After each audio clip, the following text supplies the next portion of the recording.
Hello everyone and welcome back again to a brand new video. In today's tutorial guys, I'm going to show you how to add a payment method on Stockx. So there is several methods that you can add your payment method. The first one is to go like literally here into the settings, go into the wallet, and from the wallet you can literally add your payment method through here. It is the first thing that you might want to do, so go ahead and add yourself the payment method. You can literally add some here you can payment information and basically add them and they will be saved in your account. The second thing that you will be able to do as to add your payment method is to go for a product. For example, I will be aiming for this product, which is Nike Air Force, as you will be seeing here. And I'm going to click on this button, buy now.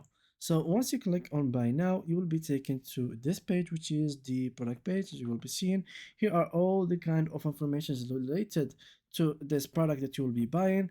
And at the bottom here, you will find please add the payment method.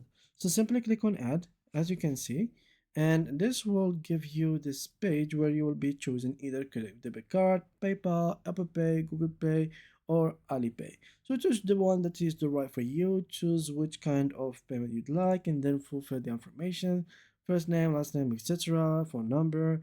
And once you fulfill everything, you need to put the card credentials that you have. So this is the most important step, so make sure to actually write them down correctly, because these addresses are going to be where this product is going to ship to. So make sure that you are filling those with the correct information, and after that you will be taken to a page with the CCV code and the credit card name and code, etc. So there you will be adding your payment method. And yeah, that's pretty much it for today's video. This is how you can add your payment method in StockX. If you did enjoy this video guys, make sure to leave us a like, subscribe, and leave us a beautiful comment.